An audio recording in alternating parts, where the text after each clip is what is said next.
के चंद्रपुर से दर्दनाक घटना सामने आई, जहां पर एक किसान कर्ज नहीं चुका पाया तो साहूकारों ने उसकी किडनी बिकवा दी। किसान ने आरोप लगाया कि सूद लगते लगते 1 लाख का कर्ज 74 लाख हो गया, जिसे चुकाने में वो कंगाल हो गया और अंत में साहूकार के कहने पर उसने 8 लाख रुपए में अपनी किडनी बेच दी।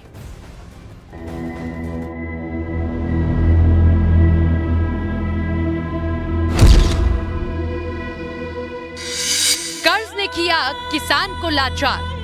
त्याच्यानंतर मी शेती विकली, ट्रॅक्टर विकली, 2 टू व्हीलर विकले, रिश्तेदाराकडले पैसे पण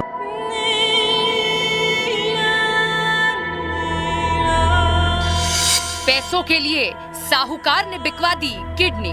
कार आहे का पैसे देण्यासाठी, तुझी किडनी आहे तू विकू शकतेस।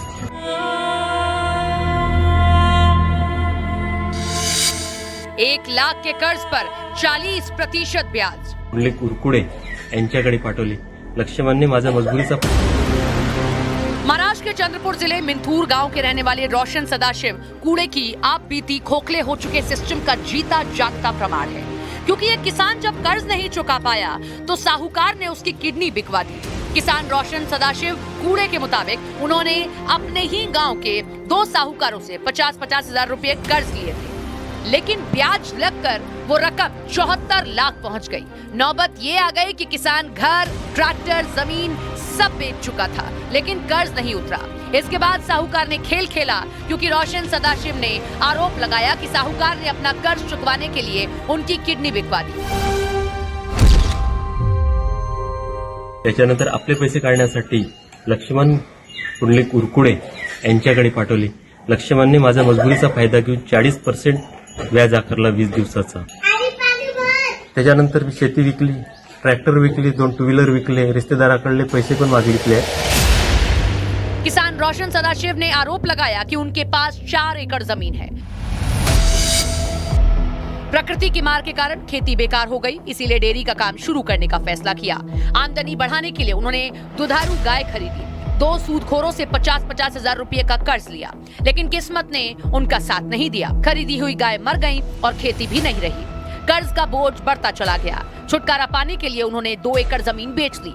ट्रैक्टर और घर का सामान भी बेच दिया गया, लेकिन फिर भी कर्ज खत्म नहीं हुआ। उल्टा रकम 1 लाख से बढ़कर 74 लाख पहुंच गई। आखिरकार कर्ज देने वाले एक सूदखोर ने उन्हें किडनी बेचने की सलाह दी।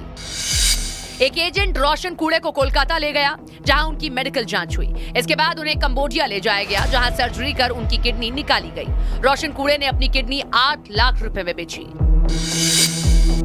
ये पूरी घटना सामने आने के बाद खलबली मच गई। किसान रोशन सदाशिव के आरोपों की जांच शुरू हुई। अवैध सूदखोरों के दबाव में किडनी बेचने के मामले में पुलिस ने 6 आरोपियों के खिलाफ केस दर्ज किया। 4 आरोपी गिरफ्तार भी किए गए। जे तुम्ही सांगितल्याप्रमाणे ना, कंप्लेनेंट रोशन कुले नाव व्यक्ती आमच्याकडे तक्रार घेऊन आला की आम्ही पैसे व्याजमध्ये घेतला होता आणि नंतर जे जास्त व्याज लावण्यामुळे आम्ही आमच्या किडनी विकलून आता आमच्या परिस्थिती चांगला नाहीये, आम्हाला पैसे द्यावी म्हणून। आमच्याकडे पुरावा भेटल्यानंतर आम्ही लगेच त्यांच्यावर आता गुन्हा दाखल करना प्रक्रिया शुरू केलेला आहे। इस मामले में न्यूज 18 इंडिया ने महाराष्ट्र के गृह राज्य मंत्री पंकज भोयर से बात भी की। प्राइवेट साहूकार था, ऐसा प्रथम जानकारी वहाँ प्राप्त हुई है। उन पे 4 लोगों पे गुनाह भी दाखिल कर दिया गया है स्थानीय पुलिस प्रशासन ने। और 2021 से ये किसान प्राइवेट साहूकारों से कर्जा उठा रहा था। ये जब प्रशासन को ध्यान में आया तो पूरे 4 लोगों पे कार्रवाई वहाँ की गई है और आगे का इन्वेस्टिगेशन चालू है। ऐसा किसानों ने भी प्राइवेट साहूकारों से कर्जा नहीं उठाना चाहिए, ऐसे हम अपील करते हैं। फिलहाल पुलिस किसान रोशन सदाशिव के आरोपों की जांच कर रही है। उनकी मेडिकल रिपोर्ट का इंतजार है, क्योंकि उन्होंने जो आरोप लगाया है उसने हड़कंप मचा रखा है। प्रशासन से सरकार तक हिल गए हैं, क्योंकि मामला कर्ज तले दबे एक ऐसे किसान का है जिसे साहूकारों ने अपने चंगुल में फंसाया और उसकी किडनी बिकवाकर पैसों की वसूली की है। तो चंद्रपुर का ये दर्दनाक मामला, जहां पर साहूकार ने 1 लाख के बदले 74 लाख का कर्ज वसूला और जब उसका मन नहीं भरा तो फिर किडनी बिकवा दी। किसान को अपनी जमीन, ट्रैक्टर, खेत सब कुछ बेचना पड़ा और उसके बाद किडनी तक।